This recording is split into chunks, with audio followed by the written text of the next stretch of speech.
প্রসঙ্গত 22 এপ্রিল পেহেলগাঁওয়ে জঙ্গি হামলায় প্রাণ হারিয়েছেন 26 জন নিরীহ নাগরিক। গগৈয়ের অভিযোগ, এই হামলা গোয়েন্দা এবং নিরাপত্তা ব্যবস্থার চূড়ান্ত ব্যর্থতার প্রমাণ। এত বড় হামলা কিভাবে ঘটল, কে দায় নেবে? তিনি আরও বলেন, এটা ছিল সরকারের ব্যর্থতা স্বীকার করার সময়, কিন্তু তারা অতীতের দিকে তাকিয়ে নিজেদের দায় এড়াতে চাইছে।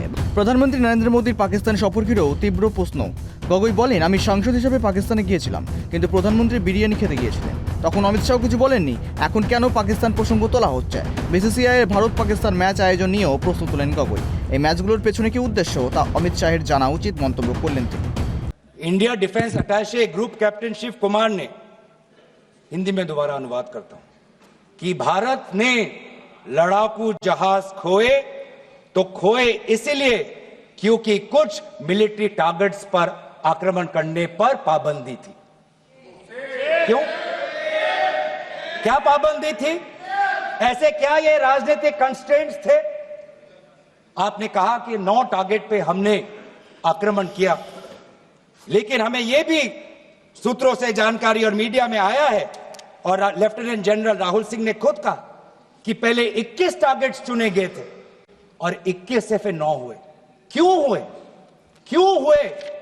आज मैं ये जानना चाहता हूं कि पिछले 20 वर्ष में सबसे घातक आक्रमण हमारे महिलाओं पर हुआ, हमारे बच्चों पर हुआ, भारत के आत्मा पर हुई। हमने सब ने वो दहशत को अनुभव किया, हम सब एकजुट हुए, हमने पूरी तरीके से समर्थन प्रधानमंत्री मोदी जी को दी कि अब जाइए। और ऐसा एक माहौल बन चुका था कि देश किसी भी कीमत चुकाने के लिए तैयार था।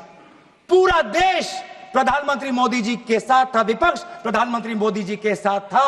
और अचानक 10 मई के दिन पे हमारे राष्ट्रदूत कहते हैं कि हम पाकिस्तान पर हमला करेंगे, और शाम के 10 मई को सूचना आती है कि पाकिस्तान के साथ अब युद्ध पर हम परिणाम दे रहे हैं, सीज फायर हो गया।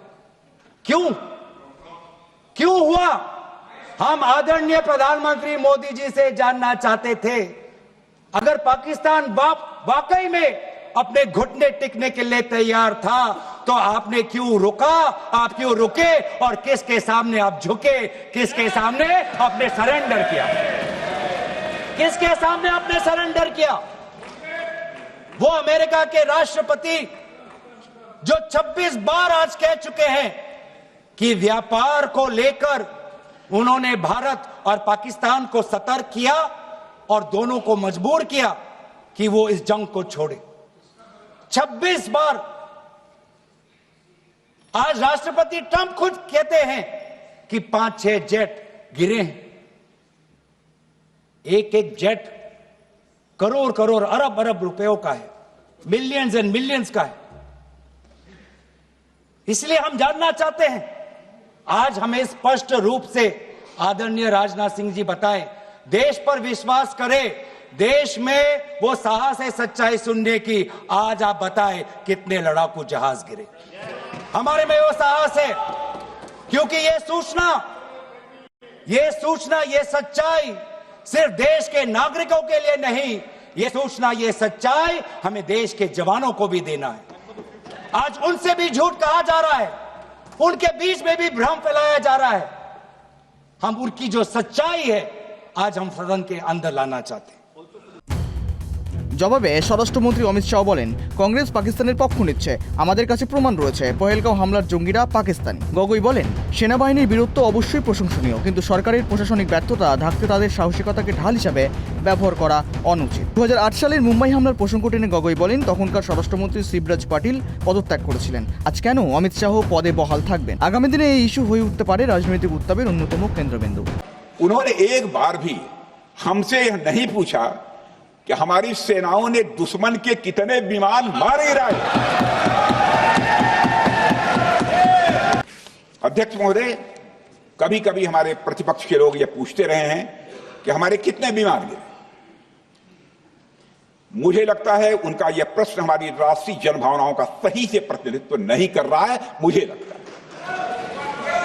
उन्होंने एक बार भी हमसे यह नहीं पूछा कि हमारी सेनाओं ने दुश्मन के कितने विमान मारे गिराए।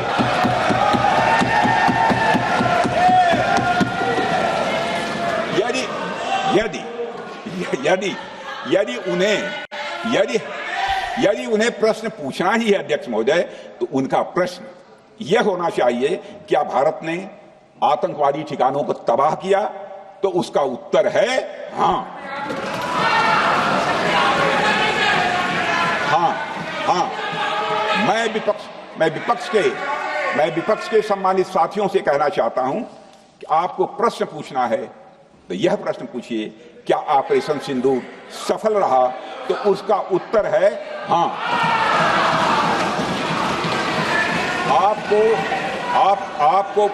आपको प्रश्न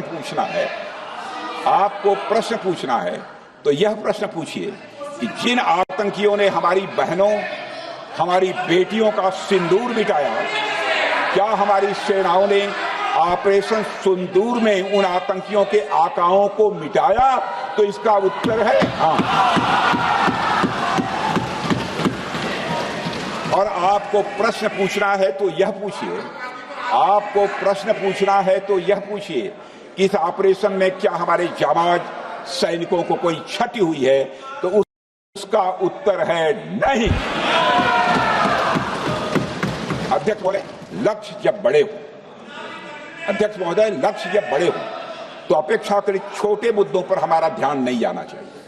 लक्ष्य बड़े हों तो छोटे मुद्दों पर, अपेक्षाकृत जो छोटे मुद्दे होते हैं कंपैरेटिवली, उन पर ध्यान नहीं जाना चाहिए, क्योंकि छोटे मुद्दों पर ही ध्यान देते रहने से देश की सुरक्षा और सैनिकों के सम्मान और उत्साह जैसे बड़े मुद्दों से ध्यान हट सकता है, जैसा कि विपक्ष के हमारे कुछ साथियों के साथ हो रहा है।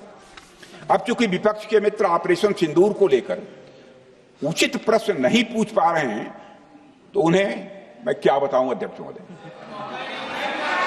मैं लगभग 4 डिकेड से अधिक समय से राजनीति में, सत्ता पक्ष हो या विपक्ष हो, अपनी पार्टी हो या दूसरी पार्टी हो, कभी भी किसी के साथ दलगत राजनीति को मैंने शत्रुतापूर्ण तरीके से जिंदगी में नहीं देखा है मैंने, अध्यक्ष महोदय। Report 5 TV Bangla.